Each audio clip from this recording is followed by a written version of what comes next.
Hello दोस्तों, स्वागत है आपका सिद्धि इन्फोटेक की एक्सेल प्लेलिस्ट की नई वीडियो में। दोस्तों, थंबनेल देख के आपको पता लग ही गया होगा कि हमने एक्सेल की 50 फार्मूला जो टॉप लेवल के होते हैं उनको कवर करने की बात करी थी। उस सीरीज़ के चलते आज ये वीडियो का पार्ट 3 है, जिसमें हम एक्सेल के 4 मेन फार्मूला के बारे में बात करेंगे। पहला ट्रांसपोज, दूसरा पावर, तीसरा रेंट और चौथा रेंट बिटवीन। क्या मतलब होता है वो स्टेप बाय स्टेप हम इसको पढ़ेंगे।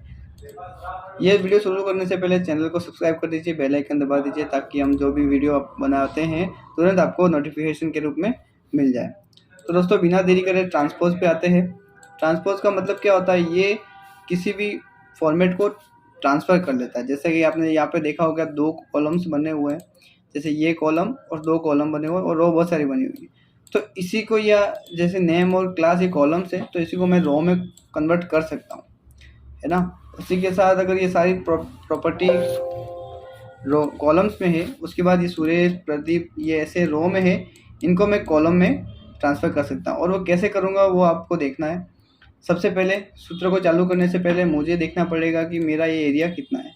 सबसे पहले इन दोनों नाम को मैं और जो रो में है इनको मैं कॉलम्स में कर लेता हूँ। तो मुझे क्या करना पड़ेगा, यहाँ पे जितना जो कॉलम्स है उसका मेरे को 2 सिलेक्ट करना पड़ेगा। यहाँ पे 2 कॉलम है तो मुझे 2 रो सिलेक्ट करनी पड़ेगी। सिलेक्ट करते ही देखिए आप, मुझे कुछ नहीं करना है, सिंपल इक्वल का साइन लगाना है। इक्वल लिखते ही फिर मैं लगाऊंगा ट्रांसपोज। ट्रांसपोज लिखा। 2 तरीके फार्मूला को एक्टिवेट करने के लिए। इस फार्मूला पे डबल क्लिक करूंगा तब वो ओपन हो जाएगा।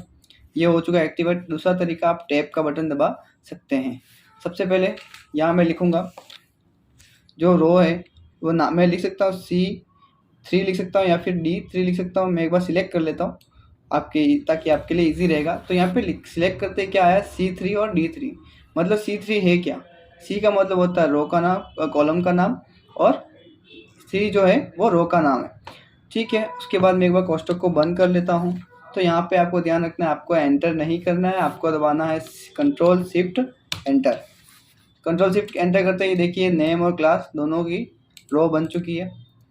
तो दोस्तों, इसी तरीके से मैं इन पूरे फॉर्मेट का रो में, जो कॉलम्स में, इसको मैं रो में ट्रांसफ़र करूँगा। इसको मैं एक बार हटा देता हूँ। मुझे देखना पड़ेगा कि मेरे पास कितनी रो है और मुझे कितने कॉलम्स देखने पड़ेंगे। सबसे पहले देखता हूँ कॉलम कितने, 2, तो मुझे 2 कॉलम सिलेक्ट करने पड़ेंगे, 2 रो। उसी तरह देखता हूँ रो कितनी है, 1 2 3 4 5 6 7 रो है, तो मुझे 7 कॉलम सिलेक्ट करने पड़ेंगे। मैं देखता हूँ सबसे पहले 1 और 2 मैंने रो सिलेक्ट कर ली। उसके बाद 7 कॉलम से तो 7 रो सिलेक्ट करनी पड़ेगी, 1 सिलेक्ट ही है। 2 3 4 5 6 7 इतना सिलेक्ट होते ही आपको सबसे पहले क्या करना है, इक्वल का साइन लगाना है। इक्वल का साइन लगाते ही आपको लिखना है TRAN ट्रांसपोज। फिर इस बार मैं टैब से सिलेक्ट करता हूँ। टैब दबाते ही फॉर्मूला एक्टिवेट हो चुका है। अब मैं क्या करूँगा, इस एरिया को सिलेक्ट करूँगा। सिलेक्ट करके मुझे कोष्टक को बंद कर देना है और ध्यान रखना है आपको एंटर नहीं करना है, आपको कंट्रोल शिफ्ट एंटर दबाना है। आप देख सकते हैं, आप नेम जो लिखा हुआ है इनको एक बार मैं पूरा सिलेक्ट करके यहाँ से सेंटर और मिडिल कर सकता हूँ, इस तरीके से। तो देखिए, जो नेम और क्लास 2 कॉलम्स थे उसको मैंने रो में कन्वर्ट कर दिया, और इस तरीके से जो नाम थे उनको ऐसे वर्टिकल कर दिया, जो हॉरिजॉन्टल थे उनको मैंने वर्टिकल कर दिया। तो दोस्तों, इस तरीके से ये सूत्र काम करता है। अब मैं इसको पकड़ के यहाँ से, एरो का ध्यान रखिएगा, इसको मैं ड्रैग कर लेता हूँ नीचे की तरफ ताकि आपको दिखे और ये कंटिन्यू चलता रहे। मेरा ये काम हो चुका ट्रांसपोज का। अब बात करते हैं पावर की। पावर क्या होती है? पावर, जैसे कि आपने छोटी क्लासों में पढ़ा होगा कि 2 की पावर 2 मतलब 4 होता है, मतलब 2 को 2 से इंटू करना पड़ता है 2 बार। अगर मैं 2 की पावर 5 लिखूंगा तो मेरे को 2 से 2 को इंटू करना पड़ेगा 5 बार। तो कैसे होता है ये मैं बताता हूँ। यहाँ पे सबसे पहले फॉर्मूला को लिखने से पहले आपको इक्वल दबाना पड़ेगा, फिर लिखना पड़ेगा पावर, POWER। पावर लिखते ही आपको दबाना है टैब। टैब दबाते ही यहाँ आपको एक्सेल प्रोवाइड करता है कि आपको क्या क्या लिखना है। सबसे पहले बोल रहा है आपको नंबर लिखिए। नंबर में लिख देता हूँ 2, ठीक। उसके बाद बोल रहा है पावर, पावर की संख्या लिखिए, आपको कितनी पावर चाहिए। मैं यहाँ पे 2 कर देता हूँ, मतलब 2 की पावर 2। तो कितने आने चाहिए, यहाँ 4 आने चाहिए। तो यहाँ 4 आ गया। कैसे काउंट होगा ये, मैं रैंडमली आपको साइड में बता देता हूँ। 2 की पावर 2 का मतलब होता है 2 इंटू 2, 2 को 2 से 2 बार इंटू करना है। एंटर करते ही 4 आ जाता है। अगर मैं यहाँ लिखूँ, नीचे की तरफ वापस कर लेता हूँ, इक्वल दबा देता हूँ, POWER पावर लिख के 2 की पावर 2 कॉमा पावर कितनी कर दूँ, मैं 5 कर देता हूँ।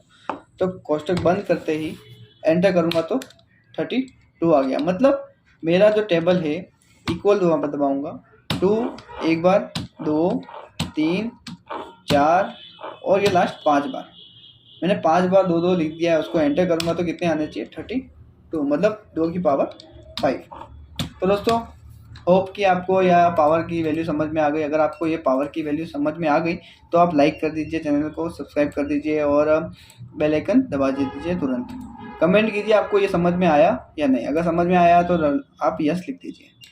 अब बात करते हैं रेंड और रेंड बिटवीन के बारे में। मैं सबसे पहले आता हूँ रेंड के बारे में। रेंड का मतलब होता है फुल फॉर्म रैंडम, रैंडम संख्या। अब रैंडम कौन सी संख्या, ये यूँ कहता है कि आपको रैंडम संख्या 0 से 1 के बीच में आपको रैंडम संख्या मिलेगी। चाहे वो 0.1 हो सकता है या फिर 0.9 से 0.7 हो सकता है। यहाँ मैं साइन लगा देता हूँ इक्वल का। इक्वल लिखते रेंड लिखना पड़ेगा। रेंड लिखते ही मुझे टैब दबा देता हूँ। उसके बाद बोल रहा है कि रेंड आपको चालू करना है। उसके बाद कुछ लिखना नहीं है, लेकिन ब्रैकेट को बंद कर देना है। बंद करते ही फिर मैं इसको एंटर करूँगा तो ये बता रहा है कि 0.1 आपके सामने आंसर आया। अगर मैं इसको डबल क्लिक करूँगा, उसके बाद एंटर करूँगा तो क्या आ गया, 0.8। इस तरीके से ये रैंडम काम करता है। आप यहाँ से पकड़ के इसको ड्रैग भी कर सकते हो। कर्सर आपको ध्यान रखना है कौन सा कर्सर आपको सामने आएगा। तो दोस्तों ये हमारा हो चुका है रैंड। ठीक इसी तरह रैंड बिटवीन आता है। रैंड बिटवीन नाम से ही पता चल रहा है कि किसी रैंडम संख्या के बिटवीन मतलब बीच का भाग। तो रैंडम संख्या बीच का भाग कैसे निकलेगा, जब हमें 2 संख्या लिखेंगे। तो पहली संख्या क्या होगी, इक्वल दबाता हूँ। इसको लिखने से पहले इक्वल दबाया, लिखूंगा RAND रैंड बिटवीन, टैब दबा दूंगा। टैब दबाते ये बता रहा है कि आपको बॉटम की संख्या लिखनी है, फिर आपको टॉप की संख्या लिखनी है। मतलब आपको कम संख्या लिखनी है, फिर हाईएस्ट संख्या आपको लिखनी है। तो मैं कहूँगा तो बॉटम की संख्या मतलब मैं कम से कम 100 लिख देता हूँ, फिर कॉमा कर देता हूँ, फिर आगे टॉप की संख्या में 200 कर देता हूँ, ताकि मुझे पता रहेगा मेरे को 100 से 200 के बीच में एक संख्या रैंडम संख्या चाहिए। तो मैं इसके बाद आऊँगा और एंटर कर दूंगा। एंटर करते कितना आ गया, 121 आंसर आ गया। डबल क्लिक करता हूँ, वापस एंटर करता हूँ तो क्या आ गया, 112। इस तरीके से ये रैंडम संख्या चलती है। तो यहाँ से मैं एक बार ड्रैग कर लूँगा। इसको ड्रैग करते ही देखिए अलग आ गया, लेकिन ये यूँ बोल रहा है कि भाई आप 200 से ऊपर नहीं जा सकते। आप कोई भी संख्या लिख सकते हैं। 100 की जगह आप 1000 लिख सकते हैं, 200 की जगह आप 2000, 10, 20,000 कितने भी लिख सकते हैं। तो दोस्तों कैसा लगा आपको वीडियो। आपको ये चारों सूत्र अगर समझ में आए या फॉर्मूला समझ में आए तो आप वीडियो को लाइक कर दीजिए और चैनल को सब्सक्राइब कर दीजिए और कमेंट कर दीजिए कि हमको ये समझ में आ गया। और अगर आपको और वीडियो चाहिए और आप यहाँ कमेंट में कह सकते हैं कि हमें इस टॉपिक पे वीडियो चाहिए। तो दोस्तों वेट कीजिए अगले वीडियो का। तब तक के लिए धन्यवाद। जय हिंद।